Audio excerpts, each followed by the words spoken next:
अस्सलाम वालेकुम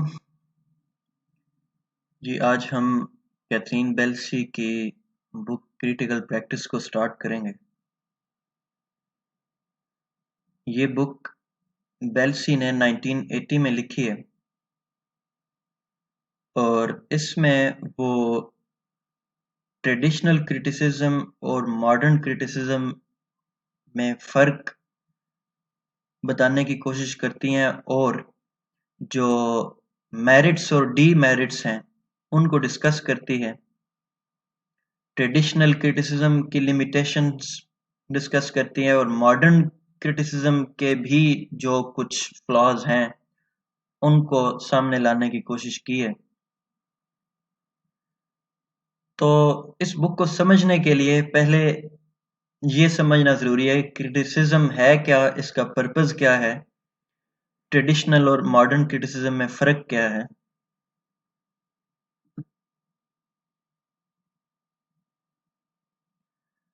तो मॉडर्न क्रिटिसिज्म को प्रैक्टिकल क्रिटिसिज्म भी कहते हैं,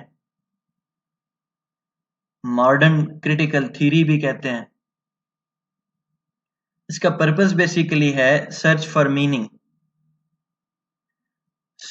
meaning in creative arts including other genres of art, music, painting, and mainly in literature, poetry, novel और ड्रामा। लेकिन ये जो मॉडर्न क्रिटिसिज्म है, इससे पहले का जो क्रिटिसिज्म था उसको ट्रेडिशनल क्रिटिसिज्म कहा जा सकता है, लेकिन ये एक लॉन्ग एवोल्यूशनरी प्रोसेस से गुजर के यहाँ पहुंचे हैं। तो एक ब्रॉडर कैनवस पे 3 फेजेस में डिवाइड किया जा सकता है क्रिटिसिज्म के एवोल्यूशन को। तो जो फर्स्ट फेज है उसको डिफेंस का नाम दिया जा सकता है, ग्रीक पीरियड से लेके एलिजाबेथन पीरियड जो है, जिसके इम्पोर्टेंट बुक्स जो हैं वो अरिस्टोटल की पोएटिक्स है, फिलिप सिडनी की एन अपॉलॉजी फॉर पोएट्री है। तो इन एसेंस जो ये वर्क्स थे ये डिफेंस के हवाले से थे, in order to bring forth the importance of creative arts. यहाँ पे जो ग्रीक पीरियड में जो ऑब्जेक्शन था वो फिलोसॉफिकल ऑब्जेक्शन था, प्लेटो का जो है उसको हम रिलीजियस ऑब्जेक्शन नहीं कह सकते। यहाँ पे प्रॉब्लम ये हुई कि प्लेटो जो है वो जो पॉजिटिव एस्पेक्ट है क्रिएटिव आर्ट्स का, लिटरेचर का पर्टिकुलरली, उसको ना समझ सका और उसको मिसअंडरस्टैंड भी इस हवाले से किया प्लेटो ने अपनी उस डुअलिस्टिक थ्योरी के मेयार पे। He said that everything in this world is imitation of the real world, which comes in the mind in form of idea, and everything visible which we can see in this world is a copy of that idea, therefore not real. Idea real है जो कि एक parallel invisible word से आया जो कि real word है, ideal word भी उसको कहा है। क्रिएटिव आर्ट को मिसअंडरस्टैंड इस तरह से किया प्लेटो ने कि he said that art is mere imitation of imitation. He said that जो क्रिएटिव आर्ट मेनली ट्रेजेडी या एपिक पोएम है वो इमिटेशन है इस वर्ड की, विजिबल वर्ड में जो कुछ है उसकी, therefore not real। और फिर ये कि इसमें कोई अकॉर्डिंग टू प्लेटो कोई कंस्ट्रक्टिव कोई प्रोग्रेसिव पर्पस नहीं था, वो ना समझ सका, या अपने पॉइंट ऑफ व्यू से वो ठीक भी था अपनी डुअलिस्टिक थ्योरी में। लेकिन पोएटिक्स में अरिस्टोटल ने इसको क्लियर करने की कोशिश की है कि वो जो पोएट जो है वो कंसर्न्ड उससे नहीं है कि व्हाट इज या what was, rather he is concerned with what should be or what may be, therefore वो जो आइडिया पोएट के माइंड में है वो भी इस वर्ड का नहीं है। अगर प्लेटो की थ्योरी के अकॉर्डिंग देखा जाए तो वो आइडिया भी उसी आइडियल वर्ड से आता है, because poet is concerned with what should be, not what is, therefore not imitation of imitation. So लेकिन लेटर जो एलिजाबेथन क्रिटिसिज्म है, जो डिफेंस है, वो रिलीजियस वन भी है।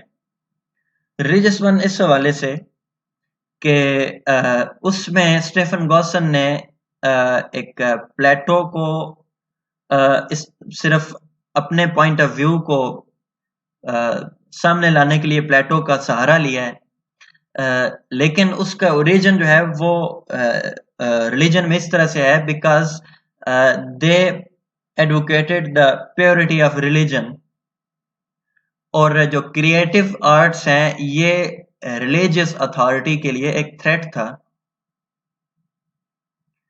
तो देयरफॉर फिलिप सिडनी की जो बुक है an apology for poetry, it is also a defence of art as a whole. Second phase जो है वो हम कह सकते हैं कि रेनेसांस पीरियड के बाद का जो पीरियड है, until modern period, until TS Eliot, ये इसको हम कह सकते हैं कि सेटिंग रूल्स, डिसएग्रीमेंट्स, रिकंसिलिएशन। ये किस तरह से कि डॉक्टर जॉनसन और वो जो न्यो क्लासिक पीरियड है, अर्ली 18th सेंचुरी और लेट 17th सेंचुरी, इसमें वो एक ट्रेडिशन को इम्पोर्टेंस देते थे, और ट्रेडिशन भी उस सेंस में कि वो जो रिजिड रूल्स हैं जिनकी एक्सप्लेनेशन एलियट करते हैं। तो उससे डिसएग्रीमेंट किया जब ह्यूमनिस्टिक मूवमेंट चली। तो ह्यूमनिज्म बेसिकली सपोर्ट करता है इंडिविजुअल डिजायर्स या इंडिविजुअल विशेस या इंडिविजुअल अंडरस्टैंडिंग को इम्पोर्टेंस देते हैं। तो जो सेकंड इसमें आगे इस सेकंड फेज का जो सेकंड स्टेप है वो ये पीरियड है, रोमांटिक पीरियड, जिसमें Wordsworth, S T Coleridge, they emphasize the romantic essence of art, means the individual understanding was important. तो मॉडर्न पीरियड में टीएस एलियट ने रिकंसाइल किया, दोनों में बैलेंस किया, ट्रेडिशन और इंडिविजुअल दोनों में। तो देयरफॉर ये एक एज अ होल हम कह सकते हैं ब्रॉडर लेवल पे सेकंड फेज था। जब इसके बाद अब मीनिंग पे फोकस शिफ्ट हुआ है, मीनिंग किसका, जो क्रिएटिव आर्ट्स हैं, सारी जो डिसएग्रीमेंट्स हैं वो अब खत्म हो गए हैं। There is no more need to defend art. Although meaning पे ही फोकस पहले भी था, लेकिन जो स्कॉलर्स का ज्यादा जो फोकस था वो rules and regulations to write literature उस पे था। इवन पोएटिक्स में भी आप देख सकते हैं अरिस्टोटल जो है वो ज्यादा बात इसी पे करता है कि ट्रेजेडी कैसी होनी चाहिए, उसका प्लॉट कैसा होना चाहिए, हीरो कैसा होना चाहिए। सिमिलरली फिलिप सिडनी ने भी यही बात की है कि ट्रेजॉय कॉमेडी नहीं होनी चाहिए, और ट्रेजेडी जो है वो उस तरह से नहीं लिखी जा रही एलिजाबेथन पीरियड में जैसे होनी चाहिए। तो देन टीएस एलियट पढ़ा है हमने, उसमें tradition and individual talent, theory of impersonality वगैरह। तो overall it is the traditional criticism was related to how literature should be. तो थर्ड फेज है the focus of critics, focus of philosophers shifted towards meaning, what is the purpose of this universe, as literature is imitation of life, literature is imitation of this world। तो literature से ही critics tried to understand the meaning of life।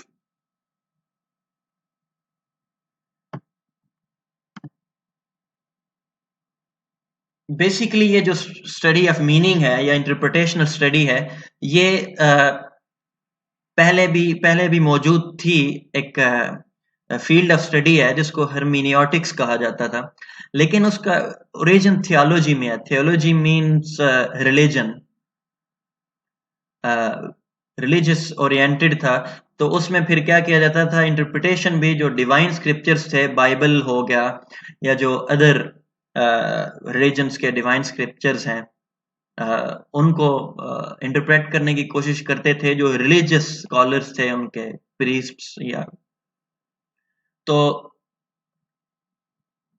ये जो hermeneutics है या जो study of meaning है या इंटरप्रिटेशनल study, ये लिमिटेड थी कहाँ तक? रिलीजन तक। बेसिकली जो क्रिएटिव आर्ट है ये एक थ्रेड था एस्टेब्लिश्ड रिलीजन को, बिकॉज क्रिएटिव आर्ट में एवरी इंडिविजुअल की अपनी अंडरस्टैंडिंग होती है, एवरी इंडिविजुअल की अपनी फिलॉसफी होती है। तो अपने आर्ट, उस क्रिएटिव आर्ट, चाहे वो पेंटिंग है या पोएम है या ड्रामा है, वो अपनी अंडरस्टैंडिंग ऑफ द वर्ल्ड को सामने लाने की कोशिश करता है, एक जो क्रिएटिव आर्टिस्ट है। तो definitely creative art was a threat to established religion, because most of the time creative art went against the principles of religion. और इंग्लिश जो है, जो रिलीजन था वो क्रिश्चियनिटी था। तो जब रेनेसांस पीरियड आया with the rise of humanism basically क्या है, यहाँ पे ये समझ लें कि ह्यूमनिज्म एक तरह का ये रिलीजन ही है। ह्यूमनिज्म के अंदर जो सेंटर ऑफ यूनिवर्स है ये एक इंडिविजुअल मैन है।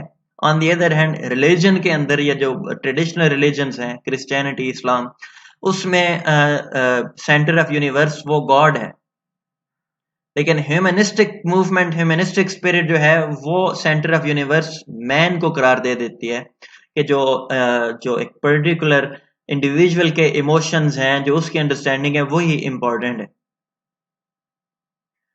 तो इस टाइम में फिर हेरमेनेटिक्स जो है, hermeneutics which was initially limited to religious interpretations, it switched to the interpretation of creative art, means the interpretation of creative poetry and drama, and lately novel.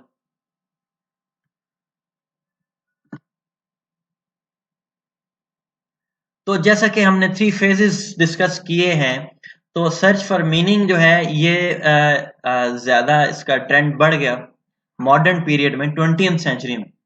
इसके 3 factors थे, 3 बड़ी वजूहात है, रीजंस हैं कि ये पहले सर्च फॉर मीनिंग में इतनी एडवांसमेंट या इतनी जो तेजी है ये पहले क्यों नहीं आई, 20th सेंचुरी में ही क्यों आई है। तो इसके 3 फेजेस हैं, 3 रीजंस हैं, 3 फैक्टर्स हैं, जिनका तीनों का एक जितना ही रोल है। एक तो sense of single tradition establish कर दी स्कॉलर्स ने, जो कि टी.एस. एलियट के ऐसे ट्रेडिशन एंड इंडिविजुअल टैलेंट से स्टार्ट हुए। तो उससे क्या हुआ, जो कि सेकंड फेज क्रिटिसिज्म में जो हम देखते हैं वो इट एंडेड। जो फर्स्ट फेज वाज डिफेंस, तो सेकंड फेज जो है वो जो क्रिटिक्स हैं वो they could not come on a single page regarding how a piece of art should be, and critic to critic vary करता था। एक ही piece of art है वो एक critic के लिए greatest है और other critic के लिए it has no worth, क्योंकि 2 school of thoughts थे, एक tradition था और दूसरा individual था। तो इन दोनों को रिकंसिलिएट किया जब टी.एस. एलियट ने, तो डेवलपमेंट ऑफ ह्यूमनिस्टिक रिलीजन हुई। ह्यूमनिस्टिक रिलीजन मीन्स ये डेवलपमेंट 20th सेंचुरी में तो नहीं हुई, इसकी बिगिनिंग तो रेनेसांस पीरियड में ही हो गई थी, इवन 14th सेंचुरी से, जिसमें मेन जो जिक्र है वो निकोलो मैकियावेली की बुक द प्रिंस का है, जो कि इंडिविजुअल को ही सब कुछ करार देता है कि इंडिविजुअल जो चाहे कर सकता है, उसे कोई रोक नहीं सकता, फेट का कोई या रिलीजन का कोई रोल नहीं है, जैसा कि हमने जू ऑफ माल्टा में बैराबस के कैरेक्टर में देखा है। He has got no religious morality.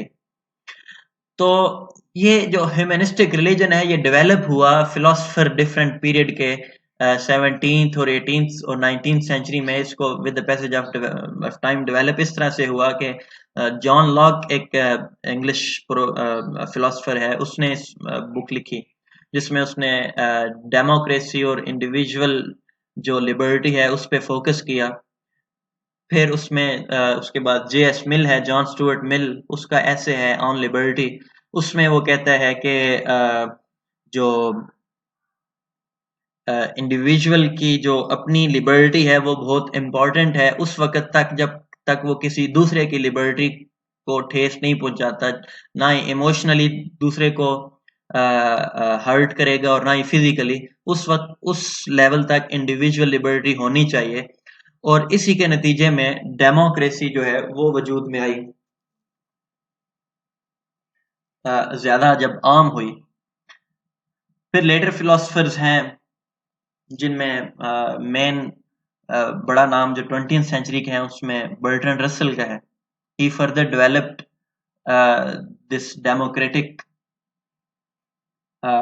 Theory in which he वो एम्पिरिकल जो है रैशनैलिटी को, लॉजिक को फोकस करता है, डेमोक्रेसी और लॉजिक को इंटरप्रेट करता है।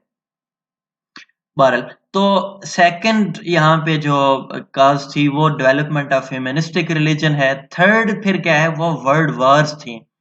वर्ल्ड वार्स एक ही जनरेशन में दो ग्रेटेस्ट वर्ल्ड वार्स हुई जिसमें बहुत ज्यादा तबाही हुई, स्पेशली यूरोप में जो है वो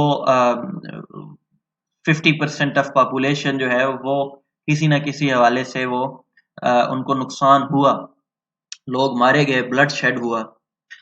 और यहाँ पे एक फैक्टर ये भी था चूंकि यूरोप का ओवरऑल रिलीजन क्रिश्चियनिटी था और क्रिश्चियन कंट्रीज ही आपस में उनकी लड़ाई हुई। तो क्या हुआ कि आम लोगों ने जब इतना ज्यादा ब्लड शेड देखा, उनके अपने जो प्यारे थे उनकी डेथ हुई, उनका जो बिजनेस था, उनके कारोबार सारे ठप हो गए, तबाह हो गए, तो उनका रिलीजन से, क्रिश्चियनिटी से उनका बिलीफ ही उठ गया। उनका एक बिलीफ था कि अगर गॉड होता तो ये तबाही क्यों होने देता इतने बड़े पैमाने पे, और एक ही रिलीजन के लोग एक दूसरे को क्यों मारते आप। तो यहाँ पे सर्च फॉर मीनिंग जो है, पहले तो जो मीनिंग है वो रिलीजन मीनिंग देता था ना, कि जो क्रिश्चियनिटी है या इस्लाम है ये मीनिंग हमारी लाइफ को मीनिंग देता है कि there is good and bad, good people will go to paradise and bad people will go to hell. तो ये एक मीनिंग है। लेकिन जब रिलीजन से ही बिलीफ खत्म हो गया तो फिर मीनिंग की सर्च में तेजी आ गई। तो ये these are the three factors. तो यहाँ पे जो प्रैक्टिकल क्रिटिसिज्म है उसमें एडवांसमेंट्स हुई, ट्रेडिशनल क्रिटिसिज्म से इसने डेविएट किया, डाइवर्ट किया, एडवांस हुआ, जिसके नतीजे में फिर यहाँ पे एक फ्रेमवर्क फॉर इंटरप्रिटेशन का एक इम्पॉर्टेंट रोल है। फ्रेमवर्क होता है कि हम किसी भी पीस ऑफ आर्ट को एक खास फ्रेमवर्क के अंदर समझते हैं। फॉर एग्जांपल इस्लाम एक फ्रेमवर्क है, हम डिफरेंट पीसेस ऑफ लिटरेचर हैं, स्टोरीज को हम इस्लामिक प्रिंसिपल, इस्लामिक फ्रेमवर्क में समझने की कोशिश करते हैं, इवल एंड वर्चू के पॉइंट ऑफ व्यू से, हेल एंड हेवन के पॉइंट ऑफ व्यू से, because we already have a framework. अब चूंकि ये फ्रेमवर्क तो वैलिड नहीं था वेस्टर्न फिलोसफी में या वेस्टर्न लिटरेरी क्रिटिसिज्म में, अब तो they developed further frameworks, new frameworks to understand, to generate meaning. वो बड़े जो इंपॉर्टेंट फ्रेमवर्क्स हैं उनको हम आगे डिस्कस करते हैं। तो ट्रेडिशनल क्रिटिसिज्म की कुछ यहाँ पे हम फेजेस उसकी डेवलपमेंट देखते हैं। तो जो स्टार्ट में जो क्रिटिसिज्म था वो ऑथर ओरिएंटेड था। ऑथर ओरिएंटेड किस तरह से है कि एक पोएम को, एक पीस ऑफ आर्ट को समझने के लिए ये जरूरी था कि जो ऑथर की लाइफ है, जो ऑथर है, जो एक राइटर है, उसका जो पॉलिटिकल कंटेक्स्ट है, उसका हिस्टोरिकल कंटेक्स्ट, उसकी बायोग्राफी, जियोग्राफिकल कंटेक्स्ट, ये सारी चीजें इंपॉर्टेंट इम्पोर्टेंस थी। तो ये एक टेंडेंसी थी कि पहले ऑथर को समझना ज़रूरी है, ऑथर क्या कहना चाहता है। जैसे कि वैसे अभी यहाँ पे हमारे ईस्टर्न कल्चर में अभी इसकी या पर्टिकुलरली उर्दू लिटरेचर में अभी तक यही टेंडेंसी इम्पॉर्टेंट है, जिसमें हम किसी भी पोएम की, किसी भी शेर की तशरीह करते हुए हम स्टार्ट में कहते हैं कि शायर ये कहना चाहता है, या शायर जो है, शायर इस मूड में था तो उसने ये कहा। तो ये इसी हवाले से जो ट्रेडिशनल क्रिटिसिज्म जो वेस्टर्न है, जो वो ऑथर ओरिएंटेड था, लेकिन बाद में जब अब इसका ह्यूमनिज्म के साथ ही ताल्लुक है, how it switched to reader, because every individual matters, और हर इंडिविजुअल की अपनी अंडरस्टैंडिंग है यूनिवर्स के हवाले से, फिर लाइफ के हवाले से। तो मीनिंग जो है वो रीडर टू रीडर मैटर करता है। तो ऑथर ओरिएंटेड नहीं रहा, फिर वो रीडर ओरिएंटेड हो गया। उसके बाद जो लिंग्विस्टिक थीरीज डेवलप हुई, जैसे कि फर्डिनेंड डी सशर की थीरी है, साइन थीरी, जिसमें वो कहता है कि एक सिग्निफायर और सिग्निफाइड मिलके साइन बनाते हैं। Signified is the concept in mind, और signifier is the word which we use for that concept. इससे क्या हुआ, लिंग्विस्टिक थीरीज जब डेवलप हुई तो पता चला कि लैंग्वेज की भी इम्पोर्टेंस है। तो scholars realized the role of language, the role of text. तो further they develop that reader और ऑथर दोनों इम्पोर्टेंट नहीं है, बल्कि लैंग्वेज है, बिकॉज राइटर भी लैंग्वेज में ही लिखता है और रीडर भी उस लिखे हुए पीस ऑफ आर्ट को लैंग्वेज में पढ़ता है। तो मीनिंग लैंग्वेज से आ रहा है, ना कि राइटर और रीडर से। दोनों हर चीज लैंग्वेज से सीखते हैं। इसको समझे इस तरह से कि हम बचपन से लेके अब तक ईच एंड एवरीथिंग जो हमने सीखी है, including our religion, including our own names, the names of our relatives, including the traditions and customs of our homeland culture, even the ideology of national ideology है, ये सब कुछ हमने अपनी एक लैंग्वेज में ही सीखा है। लैंग्वेज के बगैर हम कुछ नहीं सीख सकते। We can not even think without language, we think in language. तो search for meaning shifted to language. तो ये एक यहाँ पे ये है, ऑथर ओरिएंटेड था, मीनिंग की सर्च, फिर रीडर ओरिएंटेड हुई, और फिर लैंग्वेज ओरिएंटेड हुई। और जो ये प्रैक्टिकल क्रिटिसिज्म है, modern criticism, it is language oriented, text ही इंपॉर्टेंट है।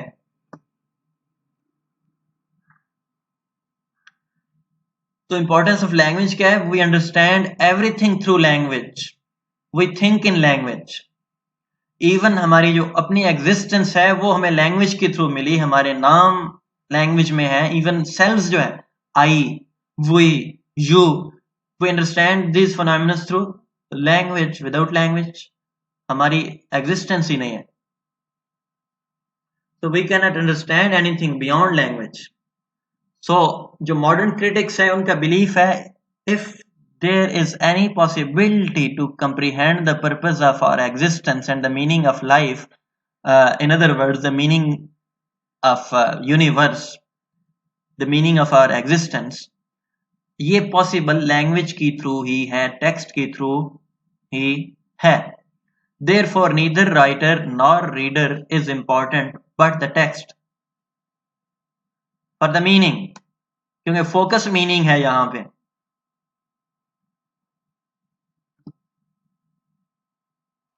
तो इसके नतीजे में न्यू क्रिटिसिज्म या एक और स्कूल ऑफ थॉट है, उसको रशियन फॉर्मलिज्म भी कहते हैं।